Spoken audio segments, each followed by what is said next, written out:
जय हिंद everyone, welcome to awakening classes. आज के इस एमसीक्यू कम रिवीजन सेशन में इन्वायरमेंट, इकोलॉजी एंड बायोडाइवर्सिटी के जितने भी इंपॉर्टेंट एमसीक्यूज होंगे उन सबको हम डिस्कस करेंगे। चाहे आप जेकेएसएसबी वीएलडब्ल्यू की प्रिपरेशन कर रहे हो या फाइनेंस अकाउंट असिस्टेंट की, ये टॉपिक क्लियरली मेंशन है in your syllabus, so this is very important from your exam point of view. So बिना टाइम वेस्ट करे आज के इस लेक्चर को स्टार्ट करते हैं। उससे पहले आई हाईली रिकमेंड यू कि इन्वायरमेंट, इकोलॉजी एंड बायोडाइवर्सिटी की प्लेलिस्ट में जाकर 5 लेक्चर्स मैंने डाले हैं, उन सबको आप देख के आओ। अगर आप वो लेक्चर देख लोगे ना तो इस कंपोनेंट से कोई भी टॉपिक मिस होने वाला नहीं है फॉर योर एग्जाम। सो बिना टाइम वेस्ट करे लेक्चर को स्टार्ट करते हैं। The very first question is, which one of the following region is regarded as an ecological hotspot in India?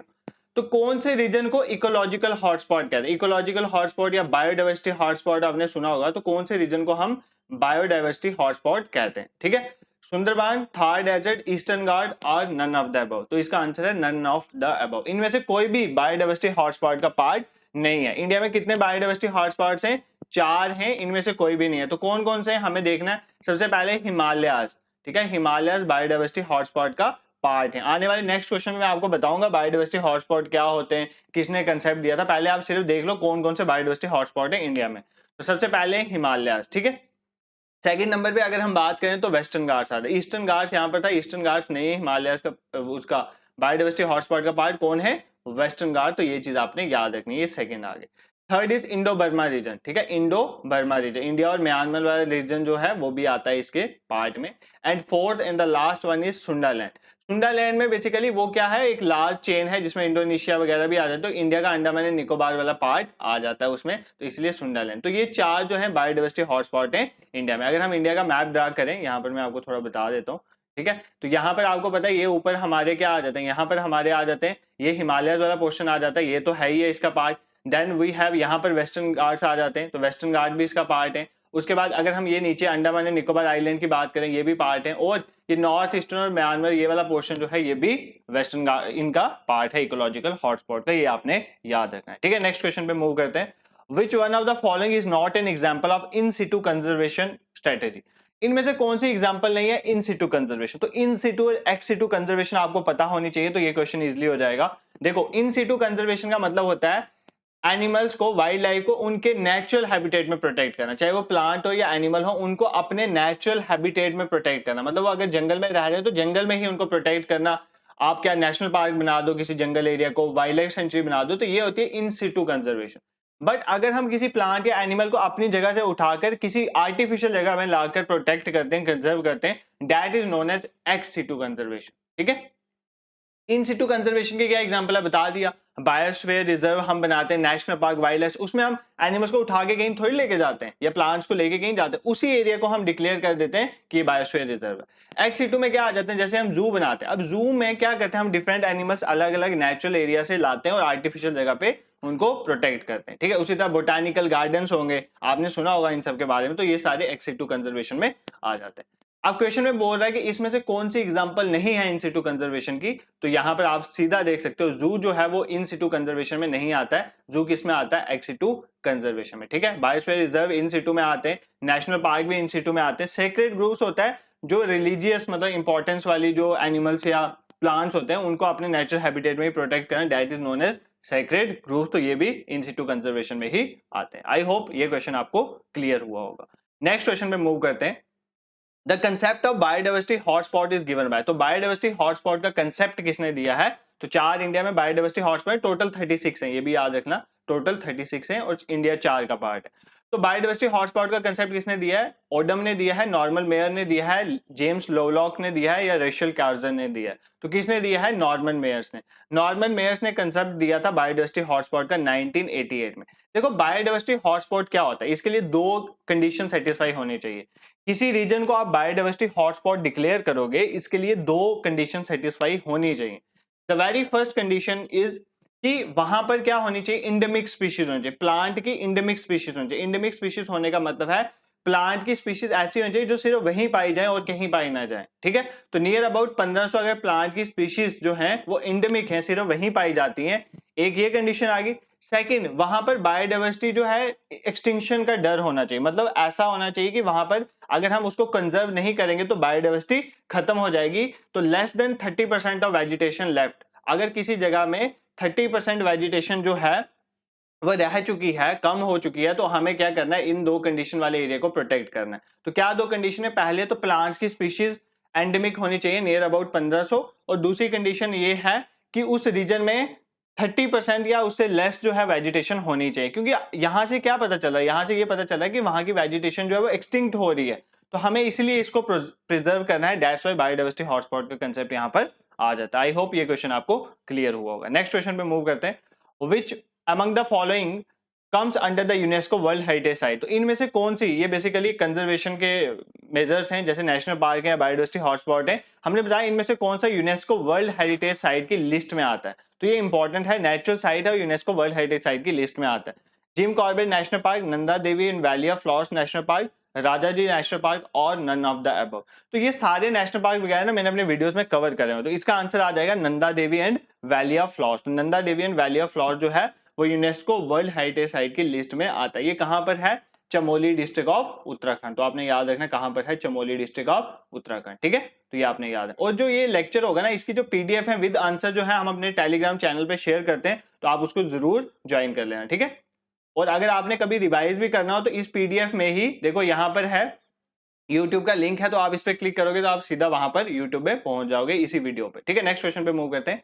In which year was Project Tiger launch. तो कौन से साल में प्रोजेक्ट टाइगर जो है वो लॉन्च किया गया था। देखो डिफरेंट एनिमल्स को प्रोटेक्ट करने के लिए डिफरेंट डिफरेंट प्रोजेक्ट लॉन्च किए गए, जैसे हैंगुल, हैंगुल जो है हमारा हमारा यूटी एनिमल जो है हैंगुल, उसको प्रोटेक्ट करने के लिए भी एक प्रोजेक्ट लॉन्च हुआ था जिसका नाम था प्रोजेक्ट हैंगुल। वो कब लॉन्च हुआ था, 1970। इसी तरह एक फेमस प्रोजेक्ट है प्रोजेक्ट टाइगर। तो टाइगर को प्रोटेक्ट करने के लिए प्रोजेक्ट लॉन्च हुआ, तो कब लॉन्च हुआ था, 2004-5 में, 1983-84 में, 2013-14 में, 1973-74 में। तो ये 1973 में लॉन्च हुआ था प्रोजेक्ट टाइगर, ये आपने याद रखना है। कुछ और इंपॉर्टेंट प्रोजेक्ट देख लेते हैं, जैसे प्रोजेक्ट एलिफेंट। एलिफेंट को प्रोटेक्ट करने के लिए एक प्रोजेक्ट चलाया गया था, वो 1992 में हुआ था, ये याद रखना। फिर डॉल्फिन वाला हुआ था 1997 में, ये भी इंपॉर्टेंट है। और स्नो लेपर्ड देख लेना, एक इंपॉर्टेंट है। स्नो लेपर्ड वाला कब हुआ था, 2009 में। सबसे इंपॉर्टेंट है हैंगुल वाला, ठीक है, क्योंकि हमारा ये यूटी एनिमल है तो आपके लिए बहुत इंपॉर्टेंट हो जाता है। नेक्स्ट क्वेश्चन पे मूव करते हैं। Which declaration was signed at UNCED 1992 at Rio de Janeiro Brazil. देखो 1992 में यूनाइटेड नेशन कॉन्फ्रेंस होती है ऑन इन्वायरमेंट डेवलपमेंट पे। तो एक कॉन्फ्रेंस होती है United nation conference on environment development में, इसको अर्थ समिट भी कहते हैं। क्या बोलते हैं इसको, अर्थ समिट। और कहां पर हुई थी, रियो डी जेनेरियो, एक जगह का नाम है ब्राजील में, इसलिए इसको रियो समिट भी कहते हैं, ठीक है। अब यहां से क्या निकल के आया था, एजेंडा 39, एजेंडा 19, एजेंडा 22 और एजेंडा 21। तो यहां से निकल के आया था एजेंडा 21। एजेंडा 21 का कंसेप्ट ये था कि सस्टेनेबल डेवलपमेंट को अचीव करने के लिए यहां पर कुछ टारगेट्स दिए गए हैं, किस तरह से हम सस्टेनेबल डेवलपमेंट अचीव करेंगे। सस्टेनेबल डेवलपमेंट वो डेवलपमेंट होती है कि इस तरह से हमने डेवलप करना है कि प्रेजेंट की नीड्स को तो पूरा करें हम, बट फ्यूचर के लिए भी बचा के रखें।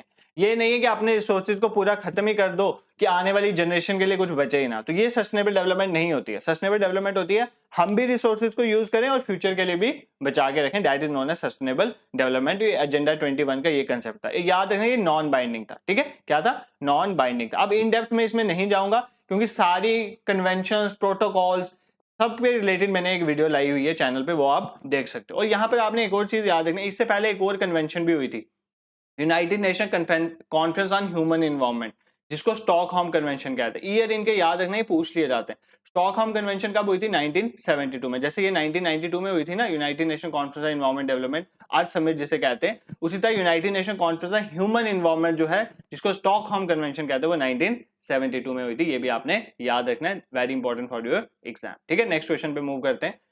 Which of the following is established for documenting rare and endangered species of animal and plant? ऐसी स्पीशीज प्लांट्स या एनिमल्स की जो रेयर हैं और जो खत्म हो रही हैं, इंडेंजर्ड है, मतलब खत्म होने की तादाद में वो खत्म हो सकती हैं, इनके लिए कौन सी बुक बनाई जाती है, blue data book, green data book, red data book और नन ऑफ अबव। ये बहुत सिंपल क्वेश्चन है, आप सब गेस भी कर सकते हैं। रेड डेटा बुक डेंजर को ही रिप्रेजेंट करता है, रेड कलर, तो इनडेंजर स्पीशीज के लिए एक बुक बनाई जाती है, रेड डेटा बुक। अब एग्जाम में ना इससे ओरिएंटेड क्या क्या क्वेश्चन पूछे जाते हैं, IUCN status of different species, जैसे हैंगुल का क्या है, आईयूसीएन स्पीशीज क्या है, आईयूसीएन स्टेटस क्या है। देखो international union for conservation of nature क्या है, वो डिफरेंट स्टेटस देती है, उनकी कुछ कैटेगरीज होती हैं। जैसे फॉर एग्जाम्पल कोई एनिमल है, उसका डेटा डेफिशिएंट है। डेटा डेफिशिएंट का मतलब होता है कि उसका हमें इतना डेटा ही नहीं पता, तो हम क्या बताएंगे वो एक्सटिंक्ट है या नहीं है। उसके बाद एक कैटेगरी होती है लीस्ट कंसर्न। लीस्ट कंसर्न मतलब इसका कोई इतना इशू नहीं है, इसका अभी मतलब बहुत स्पीशीज की बहुत ज्यादा पॉपुलेशन है तो इसका काम चल जाएगा। नियर थ्रेटन, नियर थ्रेटन का मतलब है अब वो थ्रेटनिंग की तरफ आ रही है, ठीक है, थ्रेटनिंग की तरफ आ रही है, एक ये भी कैटेगरी होती है। उसके बाद एक होती है वल्नरेबल, वल्नरेबल मतलब अब ये इसको प्रोटेक्ट करना जरूरी है वल्नरेबल में। उसके बाद आ जाते हैं इंडेंजर्ड, इंडेंजर्ड में मतलब है कि ये खत्म हो जाएगी, हमें इसको अच्छे से प्रोटेक्ट करना है। क्रिटिकली इंडेंजर्ड इससे भी ज्यादा एक्सटिंक्शन की ओर जा रही है। फिर उसके बाद पहले एक्सटिंक्ट इन वाइल्ड होता है, कोई चीज क्या होती है वाइल्ड में खत्म हो जाती है बट लोगों ने क्या पता अपने घरों में या कैप्टिव एरिया में कुछ रखा हो, एक्सटिंक्ट इन वाइल्ड। और लास्ट होता है एक्सटिंक्ट। ये 8 कैटेगरी होती है, ठीक है, IUCN ये कैटेगरीज बनाता है। अब डिफरेंट एनिमल्स और प्लांट्स का ना इनमें से कहीं ना कहीं किसी कैटेगरी में फॉल करते हैं, कोई क्रिटिकली इंडेंजर्ड होता है, कोई एक्सटिंक्ट हो गया है, ठीक है, डायनासोर जैसे एक्सटिंक्ट हो गए। तो ये आपने याद रखना है कौन सी कैटेगरी में आता है। तो ये मैंने ऑलरेडी कवर करा हो तो बार बार मैं इसको एक्सप्लेन नहीं करूंगा, ठीक है। नेक्स्ट क्वेश्चन पे मूव करते हैं। National climate conclave 2023 was held in which city. देखो अभी नेशनल क्लाइमेट कनक्लेव हुई है, ठीक है, कनक्लेव ये कहां पर हुई है हमें बताना। देखो हुई कब थी ये 10 और 11 अप्रैल को, ठीक है, 10 और 11 अप्रैल को इन्वायरमेंट रिलेटेड थी, क्लाइमेट के रिलेटेड। और ये यहाँ कहां पर हुई थी, लखनऊ में, आपने याद रखना है। देखो इसको ऑर्गेनाइज किसने कहा था, एक तो मिनिस्ट्री ऑफ इन्वायरमेंट आ जाएगी, यूनियन मिनिस्ट्री जो हमारी environment forest and climate change, और दूसरी है यूपी गवर्नमेंट। यूपी गवर्नमेंट का जो डिपार्टमेंट है environment forest and climate change, उन दोनों ने मिलकर नेशनल क्लाइमेट कनक्लेव करवाया था 10 और 11 अप्रैल में। और कहां पर हुआ था, लखनऊ में। तो ये चीज आपने याद रखनी, ठीक है। नेक्स्ट क्वेश्चन पे मूव करते हैं।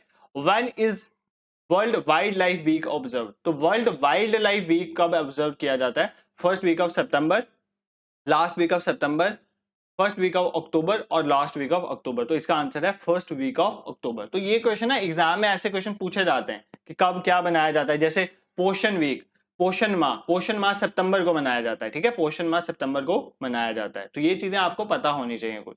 नेक्स्ट क्वेश्चन पे मूव करते हैं, ये इंपॉर्टेंट क्वेश्चन है। इनमें से हमें मैच द फॉलोइंग करना है। अर्थ डे कब बनाया जाता है, UNO day, environment day, international day of education. देखो इनमें से कुछ तो आपको पता होंगे। इन्वायरमेंट डे तो सबको पता है 5 जून को मनाया जाता है, ठीक है, इन्वायरमेंट डे कब मनाया जाता है, 5 जून को। उसके बाद यूएनओ डे भी आप सबको पता होगा 24 अक्टूबर को। अर्थ डे बनाया जाता है 22 अप्रैल को। अगर आपको इंटरनेशनल डे ऑफ एजुकेशन नहीं भी पता था तो आप इससे मार्क कर सकते हो। और भी आप ऑप्शन की हेल्प से अगर जाते हैं ना तो इजिली ये क्वेश्चन हो जाता है। जैसे अर्थ डे 22 अप्रैल ये पता होता है, ठीक है। अगर हम यूएनओ डे की बात करें 24 अक्टूबर, ये भी सबको पता होता है। और इन्वायरमेंट डे 5 जून सबको पता होता है। तो इस तरह से हमारा ऑप्शन जो है वो डी इसका करेक्ट हो जाएगा। अब ये क्वेश्चन यहां तक आपने नहीं पढ़ना। अगर अर्थ डे मनाया जाता है, आपको पता चल गया 22 अप्रैल अर्थ डे मनाया जाता है, तो अर्थ डे की कोई ना कोई थीम भी हुई होगी। तो theme very important for your exam. तो अर्थ डे की इस बार थीम थी इन्वेस्ट इन और प्लैनेट। क्या थी, इन्वेस्ट इन और प्लैनेट। ये अर्थ डे की थीम थी, ये आपने याद रखना है। इसी तरह इंपॉर्टेंट है इन्वायरमेंट डे। इन्वायरमेंट डे भी की थीम भी एग्जाम में पूछी जाती है। तो इसकी थीम थी सॉल्यूशंस, याद रखना, सॉल्यूशंस टू प्लास्टिक पोल्यूशन। तो ये मैंने अपने लेक्चर्स में भी पढ़ाया था, ठीक है, डेज और थीम्स के रिलेटेड प्लास्टिक पोल्यूशन। ये मैंने जो मैराथन सेशन लाया था ना करंट अफेयर का, उसमें मैंने इंपॉर्टेंट डेज और थीम्स इनकी बताई थी, करंट रिलेटेड ये पूछे जाते हैं। तो अर्थ डे की इस बार की थीम थी इन्वेस्ट इन और प्लैनेट, और इन्वायरमेंट डे की थीम थी solutions to plastic pollution. I hope ये क्वेश्चन आपको क्लियर हुआ होगा।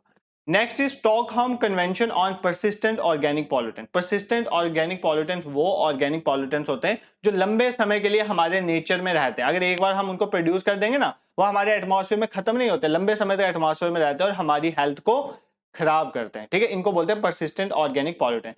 इनके लिए एक कन्वेंशन हुई थी जिसको बोलते हैं स्टॉकहोम कन्वेंशन।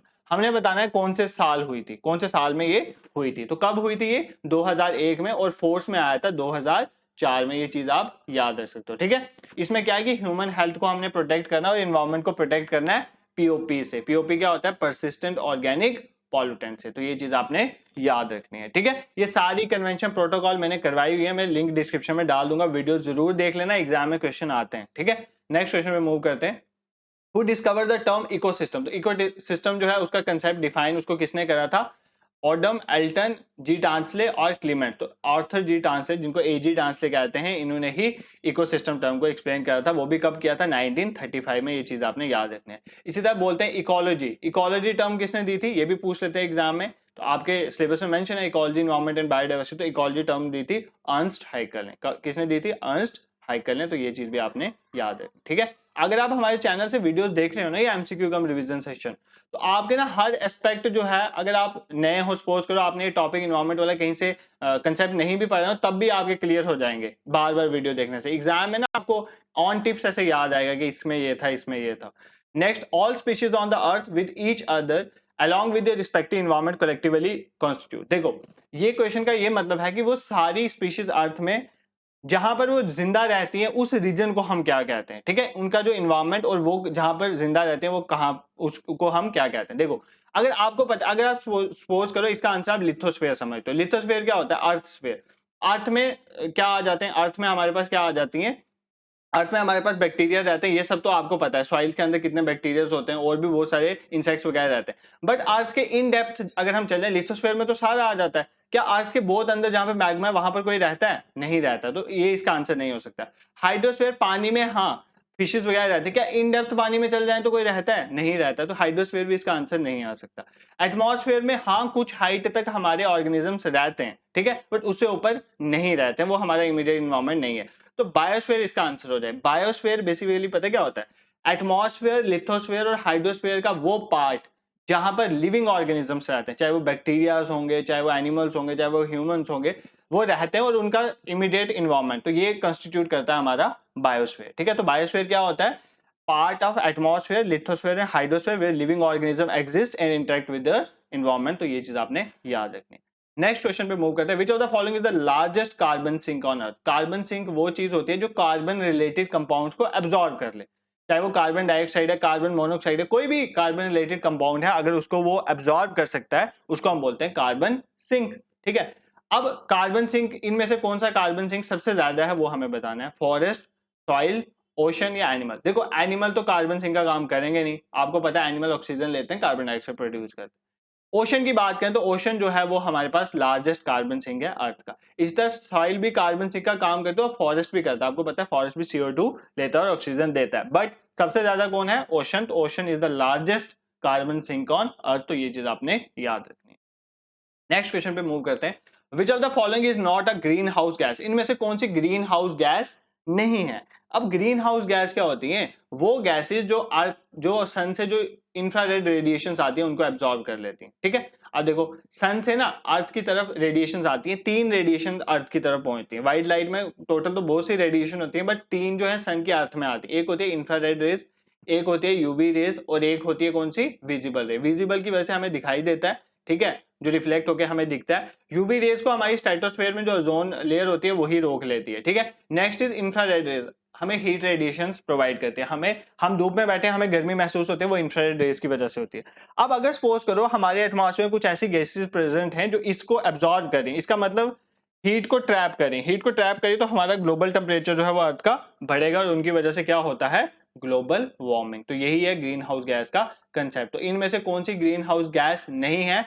तो आपने इसका आंसर देना है methane, nitrous oxide, carbon dioxide, ozone या नाइट्रोजन। तो नाइट्रोजन जो है वो हमारी ग्रीन हाउस गैस नहीं है। बाकी ये सभी जो है ग्रीन हाउस गैस है। इवन वाटर वेपर्स जो है, वाटर वेपर्स वो भी क्या है? हमारी ग्रीन हाउस गैस ही होती है। तो वाटर वेपर को भी आपने याद रखना है। बाकी CO2 हो गया, निट्रस ऑक्साइड हो गया, मीथेन हो गया, कार्बन डाइऑक्साइड हो गया, ओजोन हो गया, ये सारी क्या होती है? ये सारी ग्रीन हाउस गैसेज है। This is very important for your exam. आपको पता होने चाहिए कि कौन सी ग्रीन हाउस गैसेज हैं या कौन सी नहीं है। नेक्स्ट इज एक फुल फॉर्म देख लेते हैं। IPCC क्या होती है? Inter governmental panel on climate change, international panel on climate change. देखो ये जो क्वेश्चन होते हैं ना, इनमें एक एक वर्ड का फर्क है। देखो यहाँ पर इंटरनेशनल, क्लाइमेट चेंज, ये दोनों में सेम है, बट इधर इंटरनेशनल है, इधर इंटर गवर्नमेंटल है, ठीक है। अब यहाँ पर प्रोविजन लिखा हुआ है, किसी जगह पैनल है, तो इन क्वेश्चंस का आंसर आपको निकालना थोड़ा टफ हो जाता है, इसलिए आपको फुल फॉर्म अच्छे से आनी चाहिए। तो IPCC की फुल फॉर्म होती है, इसका ऑप्शन जो है पहला ही करेक्ट है। IPCC की फुल फॉर्म होती है inter governmental panel on climate change. इसको बनाया गया था 1988 में। 2 ऑर्गेनाइजेशन ने इसको मिलकर बनाया था, एक world meteorological organization and UNEP, united nation environment programme. पिछली बार JKPSI और इन JKSSB के एग्जाम में बहुत शिफ्ट में ये क्वेश्चन ये पूछा जा रहा था कि UNEP का हेडक्वार्टर कहां पर है और इसको कब बनाया गया, ये ईयर पूछा जा रहा था, ठीक है। तो ऐसे क्वेश्चन पूछे जाते हैं। तो आपको ये पता होना चाहिए कि inter governmental panel climate change कब बना था? 1988 में। और किसने बनाया था? WMO एंड UNEP में। और इसका हेडक्वार्टर कहां पर है? जिनेवा, स्विट्जरलैंड में, ठीक है। जिनेवा में है, स्विट्जरलैंड में इसका हेडक्वार्टर है। और इंपॉर्टेंट, इसका काम क्या है? देखो अब ह्यूमन जो एक्टिविटीज कर रहा है, ह्यूमन ऑटोमोबाइल चला रहा है, ह्यूमन ने इंडस्ट्रीज बनाई है, फैक्ट्रीज बनाई है, उसकी वजह से इन्वायरमेंट क्या हो रहा है, पोल्यूट हो रहा है, ठीक है, क्लाइमेट चेंज हो रहा है, क्लाइमेट चेंज हो रहा है, ग्लोबल वार्मिंग हो रही है, ग्रीन हाउस गैसेज एमिट बहुत ज्यादा हो रही है। तो इस पे ये रिपोर्ट देता है कि एंथ्रोपोजेनिक होता है मतलब ह्यूमन की एक्टिविटीज की वजह से किस तरह हमारा इन्वायरमेंट खराब हो रहा है। तो इस पे inter governmental panel on climate change IPCC क्या लाता है, रिपोर्ट लाता है और फिर हमें डराता है कि इससे ये कॉन्सिक्वेंसेस हो रहे हैं और फिर लोग इस पे एक्ट करते हैं, क्योंकि जब तक लोगों को उसके फ्यूचर के कॉन्सिक्वेंसेस नहीं ना दिखाए जाएं तब तक वो इन्वायरमेंट को प्रोटेक्ट करने के लिए कुछ भी नहीं करते। तो आईपीसीसी का ये काम है। आई होप आज का ये लेक्चर आपको पसंद आया होगा। इसके आंसर्स भी मैंने डाल दिए, पीडीएफ जो है हम अपने टेलीग्राम ग्रुप में शेयर करेंगे, लिंक डिस्क्रिप्शन में, उसको ज्वाइन कर लेना, वहां पर पीडीएफ वगैरह शेयर होती है। मॉर्निंग में आपको टारगेट्स दिए जाते हैं कि कौन सा लेक्चर आपने प्रिपेयर करना है और इवनिंग में उसके related MCQ cum revision session आता है आपके लिए, तो वो बहुत बेनिफिशियल रहेगा आपकी प्रिपरेशन के लिए। Next important thing is daily current affairs के लिए आप हमारे इंस्टाग्राम हैंडल को ज्वाइन कर सकते हैं। प्लेलिस्ट में जाएं आप यूट्यूब की, वहां पर हमने JKSSB finance accounting system VLW के अलग अलग फोल्डर बनाए, बहुत सारी video MCQ cum revision session पड़े हुए हैं और मेन लेक्चर्स भी हैं हिस्ट्री पॉलिटी हर सब्जेक्ट के, आप उनको देखो, आपको बहुत हेल्प मिलने वाली है for your exam. Thank you so much for watching.